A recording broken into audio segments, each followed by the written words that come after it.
Hi, Rabbi Abraham. Shalom, Aaron. How are you? I'm okay. How are you feeling? Good, good.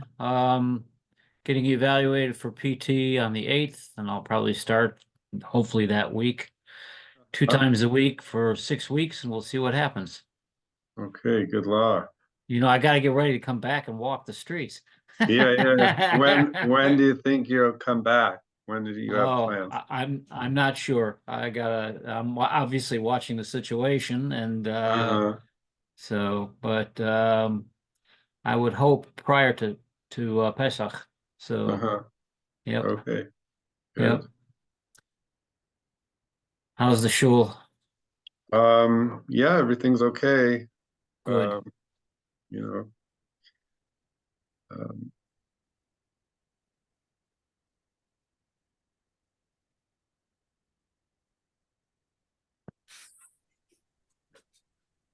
Well, in Philadelphia, even though it's winter, we're not getting snow, we're just getting rain. okay. So Rab so Rabbi Koenigsberg's a little bit in transit. So he looks pretty um, settled there to me. Shalom, Rabbi. Hi, how are you? I'm good. How are you? Baruch Hashem. Okay, thanks. Oh, I see you are in transit. Indeed. Uh, I hope everything is so okay by you. Yeah. Everything's fine. It's just most convenient place to do it. So yeah, it could be that, it's getting now a little closer to shul, so that it may make sense. I mean, it's hard to find a time, but we'll reevaluate if necessary, because yeah, Mari will Aaron, be maybe you getting a can put little that bit out later. when you What? send out the dapir. Maybe just put a line in the email, and then people can say what their preference is. Okay. I know that Yoshua he's on his way back to Israel. He was in America for the week. Howie was in shul and not yet. Maybe he hasn't gotten back home yet. So I think what we'll do is, since it's already 5:31, I'll start. And I was hoping that Howie would be here because he's next. But if necessary, we'll skip around. Right. So the the issue that my sugya dealt with is it was almost all entirely dedicated to Hallel, and I'm just gonna talk about one little piece of the sugya, which is a discussion between Rava and Rav Safra. Um, so it goes like this. Rava says, Lo lema inish baruch haba v'hadar b'shem Hashem, ella baruch haba b'shem Hashem, behadade. In other words, Rava says you shouldn't interrupt in the pasuk, Baruch haba b'shem Hashem. You shouldn't say Baruch haba and then say b'shem Hashem. You should say that all in one. And Rav Safra says to Rava, Moshe, Shapir Ka'amart. Now, it's interesting that Rav Safra calls Rava Moshe. What exactly does he mean by that? And he adds, Elahatam v'hacha asuke miltahi v'leitlanba. In other words, in any case, he's going to complete it. It will be completed. Baruch haba, whether there's a pause or not, Baruch haba goes together with Bashem Hashem.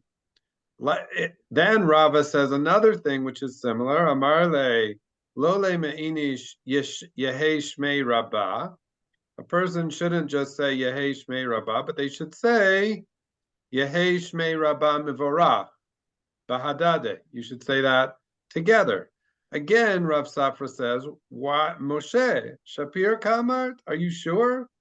in any way, you're going to complete the sentence, and therefore, what does it matter if there's a pause? Yehei Shmei Rabbah Mivarach or Yehei Shmei Rabbah Mivarach. So in both of these instances, Rav Safra is objecting to Rava emphasizing the fact that these should be said together as one. And what I found interesting about this is just in general in davening, we have different places where we want to emphasize pauses or and so this is just another one of those. It also relates to a much more complicated issue, which is that evidently in ancient times there were certain minhagim of splitting up psukim, in which a person wouldn't actually say the whole thing; they would just say half of it.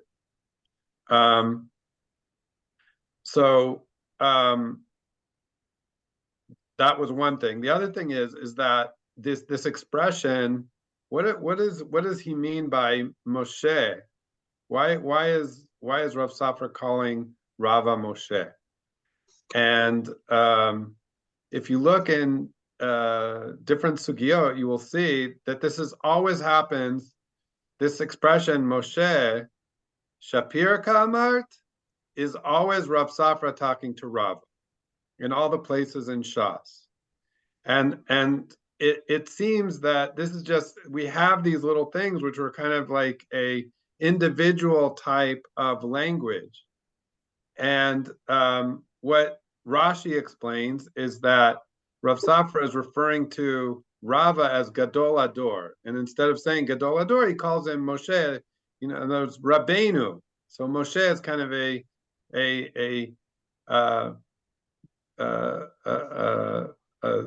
in place of Rabbeinu, Moshe Shapir Kamar. So he's saying it respectfully, and then Rashi adds Shapir Kamart Bitmiha, emphasizing that this is a kushia. He's asking a question.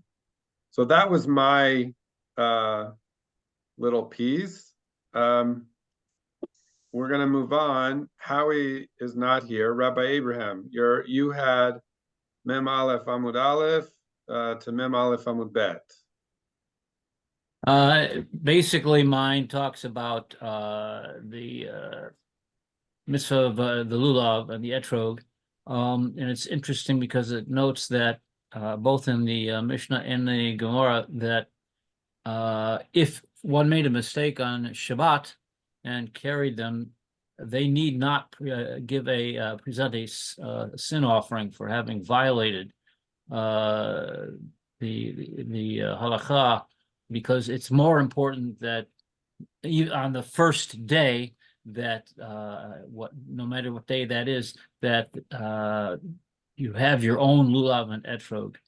The rest of the time, it explains how you may give it as a gift to someone who needs one, and that person uses it and then returns it to you. And these are because the first day it's got to be your own, and right after those days it is not your own. That was very interesting. What I found interesting was that there was no penalty, so to speak, for accidentally bringing your lulav and etrog to service on a Shabbat. So I just found that quite interesting. And a few weeks back, even though I wasn't there, I noticed there was a part in my particular section about how two, and I don't remember, sorry, I don't remember the names of the two rabbis who had gone to Rome as a delegation to represent the Jewish community.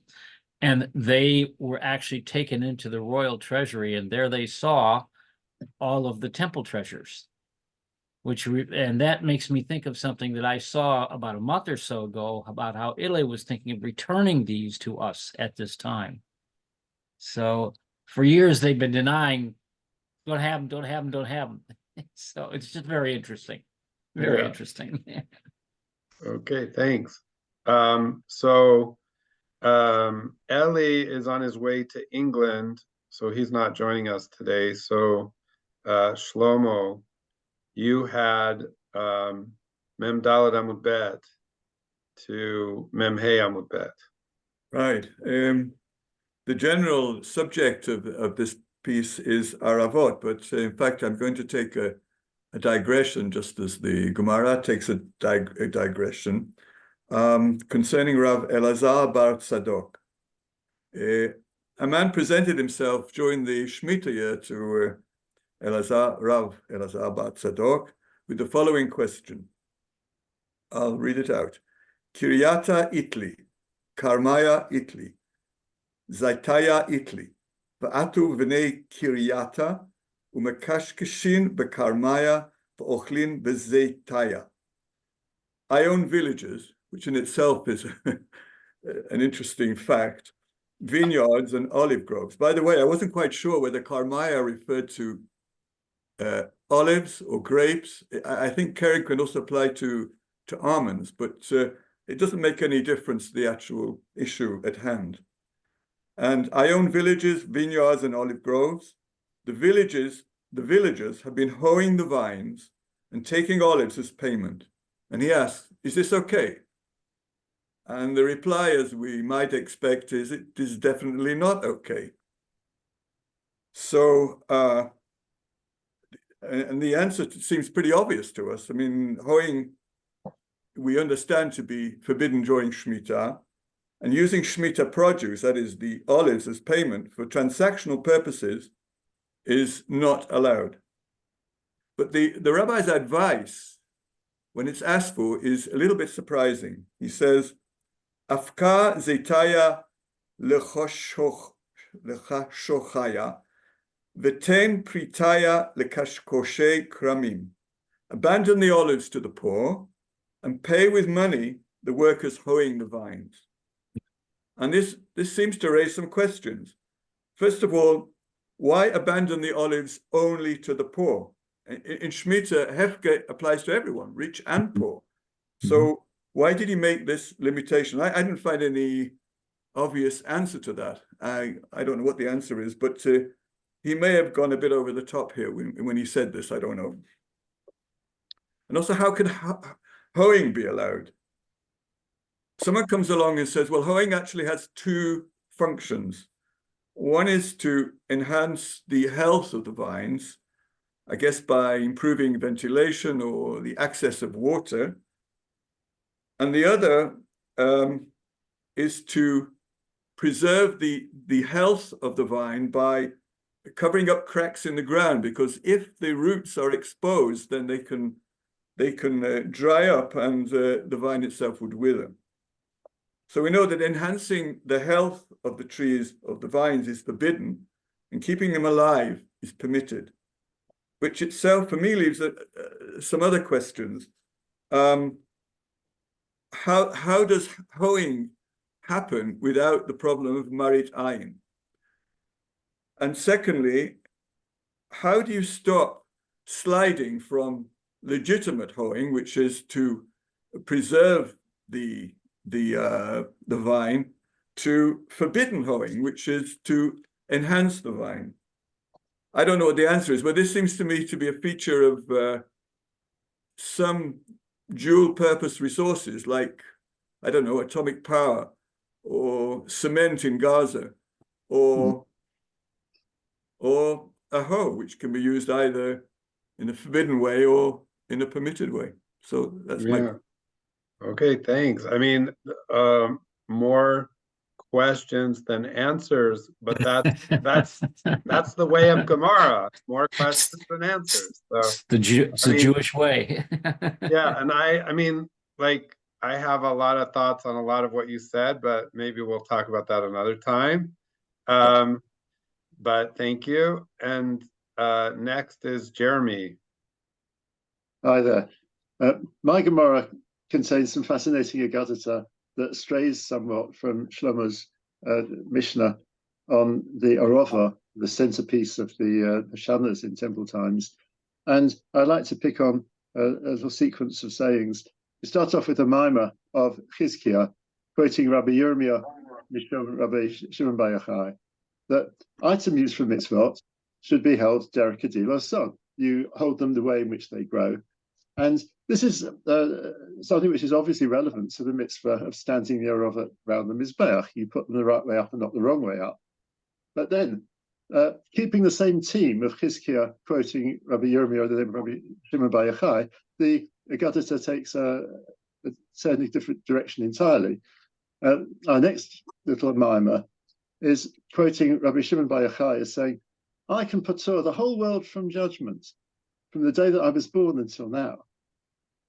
If my son Eliezer was with me, I could patur it from the very first day of creation until now. And if Yotam ben Uziah was with us, then we could patur the world from judgment from the first day of creation until its end. And if that wasn't enough, the Gemara then gives us a further mimer for the same team, where Rabbi Shimon bar Yochai says, I've seen the Bnei Aliyah, and there are only a few. If there be 1,000, I and my son are among them. If 100, I and my son are among them. And if there are only 2, it's me and my son. Now, I'd like to look at these a little bit. What are these Agadas doing here at all? The first, about puttering the world from din, does at least resonate with our Mishnah, because the Aravat routine in the Beit Mikdash is geared towards our salvation, the Hashamas. I was a bit disconcerted by the reference to Rabbi Shimon bar Yochai's son as Eliezer, though he seems to be elsewhere Elazar, and a very well-known Elazar at that. Assuming his son is the usual Rabbi Shimon, it seems that what Rabbi Shimon bar Yochai is telling us is that he and his son between them suffered an extraordinary number of Yisurim. And on the basis that one's suffering is a kapara for sins, they could wipe out not only their own sins, but they have lots of Yisurim left over to spare for wiping out the sins of other people. But the second Maimar, though, more problematic. Taken literally, it appears very uncomfortably boastful. You know, me and my son, we're the 2 Bnei Aliyah. Taken as a mashal, how do we learn it? Rabbi Shimon bar Yochai's son was a highly controversial character by any standards. He could, however, be said to be literally a Ben Aliyah, because elsewhere in Shas, in Bava Metzia, Pei Daled Amud Beis, after his death, he remained literally in his Aliyah for a status 20-odd years, suspended animation. His father, who preceded him, wouldn't have known that. Anyway, I very much hope that the Maharsha would have given me some clues as to what this all means, but I think he had other things in mind. So that was what was troubling me. Okay, well, thank you. I mean, commonly, surely it's Rabbi Elazar bar Rabbi Shimon, and in the Gemara, a lot of times there's mistakes between Eliezer, Elazar, and that happens all the time also in manuscripts, same thing. So next, Michael. Okay. Actually, we was able to learn part of the of my assignment here, Bechabrusa. It was a big help. So anyway, it's basically Mem Vav Amud Beis into Mem Zayin Amud Aleph. So really, this is talking about a question that had come up, especially in Chutz La'aretz all the time. Who eats in the sukkah on Shmini Atzeres? Who doesn't eat in the sukkah? And what's really the deal, right? And we know there were very, very diverse minhagim. So the Gemara, there's a machokas between Rav Yehuda, Bereda, Rav Shmuel, and also Rav Yochanan. The fact is, they do argue, but they all agree. And basically it says, there really is no question, according to the Gemara, that you should be eating in the sukkah on Shmini Atzeres, right? You should eat in the sukkah on the 8th day Shmini Atzeres, because they say, well, maybe it's really the 7th day. We're talking Chutz La'aretz, not Eretz Yisrael, of course, right? So in other words, but the question of the machokas is, what's the status of the bracha? Do you make a leishe basukkah or not? So, everybody agrees that everybody should eat in the sukkah on Shmini Atzeres, but the disagreement on the bracha. This Rav Yehuda says yes on the bracha, Rav Yochanan says no. Now, we do paskin like Rav Yochanan, and one of the reasons is because we want to keep the integrity of Shmini Atzeres as a separate chag. But on the other hand, we could also see that the people would like eating in the sukkah. It could be enjoyable to eat in the sukkah. Versus, you could ask, well, what about lulav? Why isn't lulav taken then on the 8th day? So just to go back for a sec, we want to keep Shmini Atzeres in our davening. So it's in the Shemona Esrei, it's in benching, it's in the Kiddush, right? So you want to keep that integrity. You don't want the bracha to get involved and take away the integrity of Shmini Atzeres. But to sit in the sukkah, as we'll see by a Tosfos, a 3-line Tosfos at the top of Mem Zayin Amud Aleph, from that Tosfos is an amazing amount of things written about it. So much of our minhagim are based on a 3-line Tosfos, which basically say also Kula Yamalo Puya Diaspin that we eat in the sukkah, and we don't take lulav to avoid diminishing the holiday of Shmini Atzeres, because the last 6 days of Sukkot, when are we taking it? It's Chol HaMoed. Somebody will see you taking the lulav on Shmini Atzeres. Oh, it's like Chol HaMoed. Well, they would not think about it on Sukkah, because Sukkah, people may like to sit in the Sukkah anyway. There is a dichotomy there. And not only that, but lulav would also be muktzah on Shmini Atzeres, because there's really no mitzvah at the time. So we don't want to denigrate the Shmini Atzeres, but on the other hand, the Sfeikat Diyoma we want to respect. So that's the concept there. So so we know, however, that there is the Gra was very big on eating in the sukkah on Shmini Atzeres. So he takes a simple reading of the Gemara. You should eat in it. But a lot of us are aware of the minig, especially by Hasidim that came down, of not to eat in the sukkah on Shmini Atzeres. And the first mention of that is in the Machzor Vitri, which really in the time of Rashi, they were talking about not eating in the sukkah. But according to the Torah says this is really Eino Minhag. This is really not correct. But I found, my chavrusa actually found it, the real defense of it not eating in the sukkah is my little audio visual. This is a pamphlet that was written by Rav Tzadok Milublin, and I saw in the small print this was written by Rav Tzadok for his bar mitzvah. So he was 13 years old, and the topic is it's halacha. It says halacha l'maisa. I wrote it on the back so I could show it. Halacha l'maisa.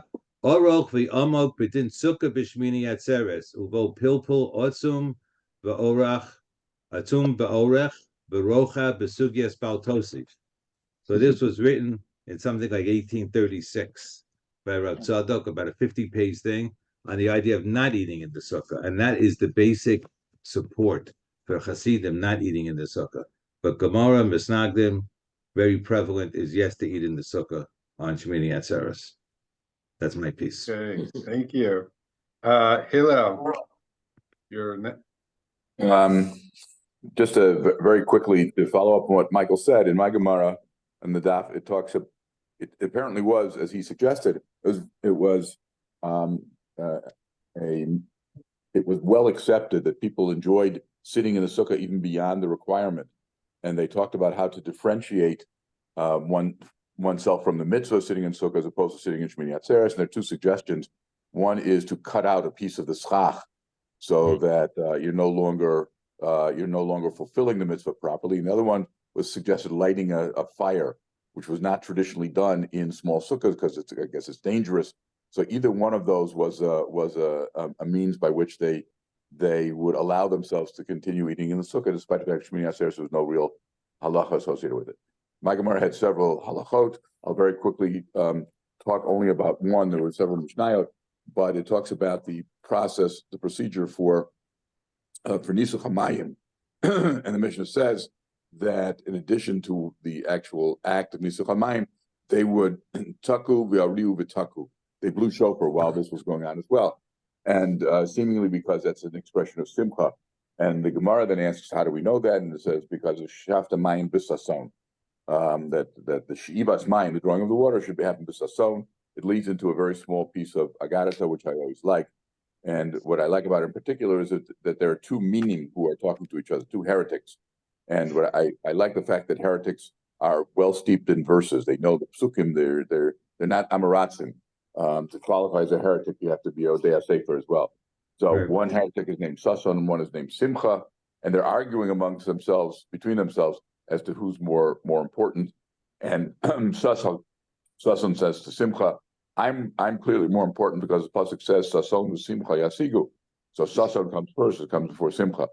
And Simcha says back to Sason, no, I'm better than you because it says Simcha v'Sason la Yehudim. So I'm mentioned first in the pasuk.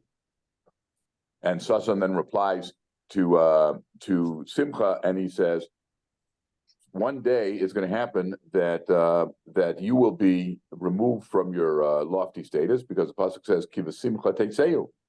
Now Simcha is going to be removed, and Simcha replies to Sason and says, one day they're going to take you and they're going to make you into a water pitcher, because the pasuk says Ushafta Maim bis Sason. So they will be drawing water with Sason, meaning that Sason himself will be used as the vessel with which to hold the water. And Rabbi Avu, because took this very seriously, and he said, had it said Lissason, that would have suggested that it was an act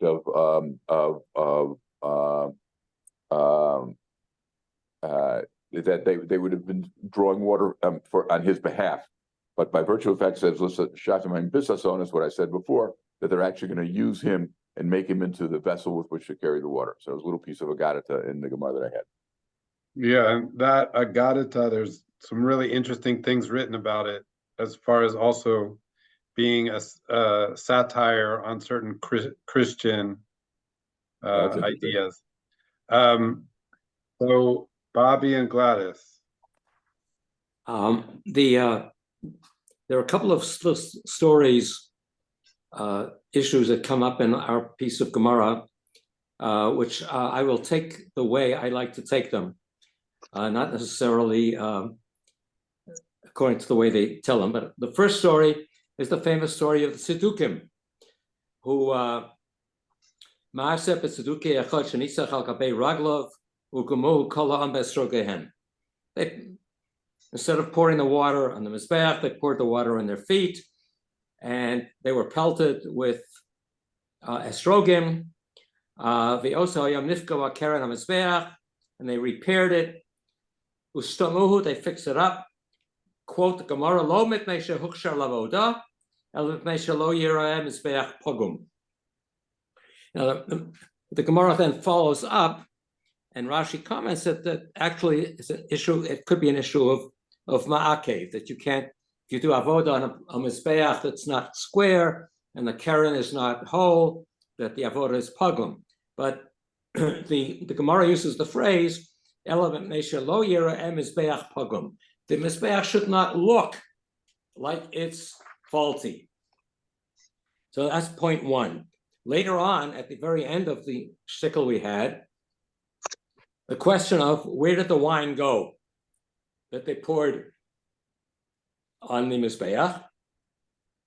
And there's a version that's in the Gemara that says there's a pipe that goes down, according to the Rabbanan, to Never Never Land. But when they actually did the avoda, they would plug up the hole in the pipe, and the wine would fill up to the top, and again, so that it should not appear as though the Mizbeach was missing something. It has an appearance of being satisfied. They learned from the Hasech Nesach Sheikhol Hashem. So I found these two issues interesting because in terms of the kavod of the Mizbeach, I think a lot of these traditions are transferred over to the kavod of the bima in the Beis HaKnesses. You can tell my gabbai leaning here. I recall there was a lot of question in our shul in Brookline where kids used to bang on the bima on Simchas Torah instead of dancing around. And it's a cold question: is that really allowed? So the question of the appearances in Avodas HaKodesh do make a big difference. Do make a big difference in the discussions of these two avodas. their Karen Pugum and the pipe filling up with wine to make it look like the Mizbeach was satisfied. That's it. Thank you. Rabbi Koenigsberg. Okay, so as usual, I have about 30 seconds left to speak. This is No, meant for you Rabbi have, to talk too long. you have way more. No, it's Go okay. for it. I'll keep it short. So the stuff that I had, a number of drashot and limudim from Psukim, very interesting. One of the things it says, I had it up here, but the Gemara talks about staka. Talks about the ma'alot of staka and talks about the ma'alot, the advantages of gemilut chasadim as well. So we have this braita, which appears in a couple of places. The Gemara says, "Tan Rabbanan shlosha dvarim gdola gemilut chasadim yoter min staka." That chesed, gemilut chasadim, is greater than staka in three ways. Why? Staka, it says, is b'mamono, you give with your money, but gemilut chasadim is ben begufo ben mamono. Person does chesed for somebody else, you're giving of yourself. You're giving of your guf, not just of your money, not just your resources.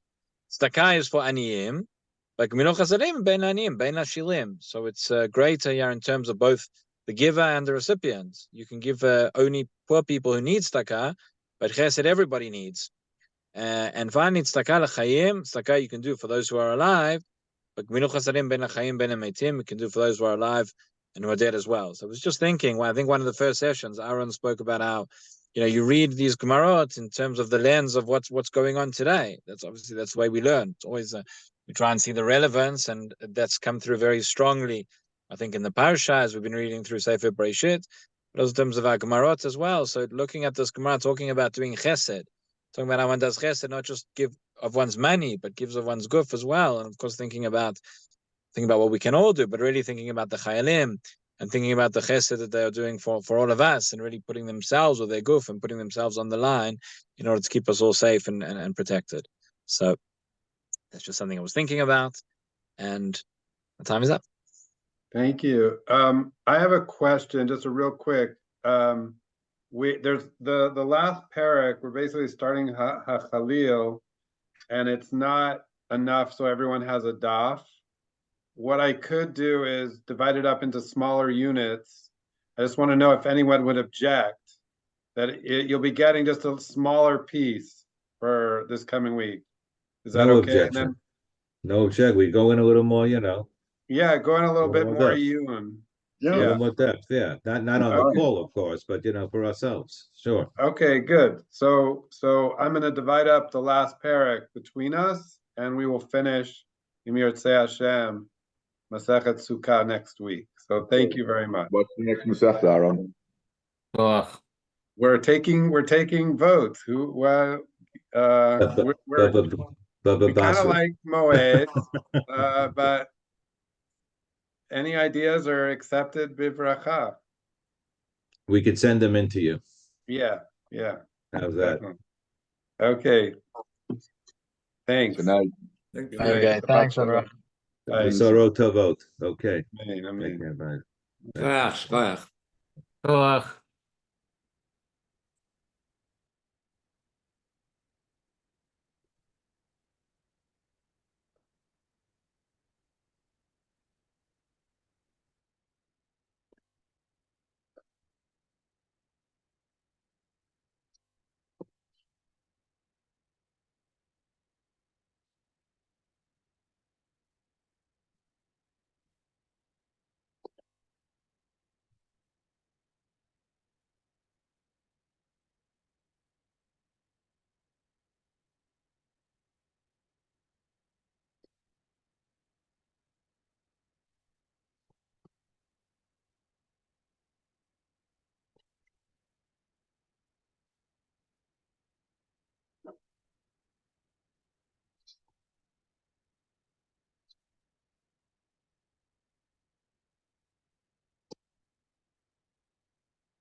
It's a shipping law that only on an aeroplane with somebody here I thought for sure I got a decision on my track to start and help again. Somebody else who mysteriously disappears. We have 2 minutes each, so it's thought. I got told off last week for taking 3 minutes. I kept it that short this time. It's been more time keeping it down to 2 minutes, cruising it right then for oh, sorry.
Who's running this thing, Professor Tom studied it very well, and pointed out a very strange thing in Gemara where Rabbi Shimon bar Yochai refers to his son as Eliezer, when it's widely known by everyone that his son's name is not Eliezer but Elazar. And Aaron got back to me and said, because I mentioned this, I thought it was a mistake that can't be made. And he said, oh, it's very common about the Gemara, I guess that the angels who call Elazar and the start of Eliezer. It's very different to say the Hebrew, it's trying to see you're using this. And I thought that can't be, it's not right, because Rabbi Shimon bar Yochai is one of the most high-profile rabbis in the whole of Jewish history. And everybody knows that his son's name is Elazar, who is also a very high-profile rabbi. And anyway, he just got back to me and said he's checked all the manuscripts and all the shasses. This is an error which crept into the real Shas. It never there before. But it should have been. Should have been Elazar, yes. That's right. No, that's right. No, no, Yeah. I mean, Yeah. the person who we were talking about was right, the little shot is wrong. Yes, that's what I was trying to say that Shas is pretty wrong. If you just emailed me back to say that Shas is pretty wrong, that's very exciting. That's what you want to tell me. I think she probably is the best. Right. I would like to say it was because of my scholarship.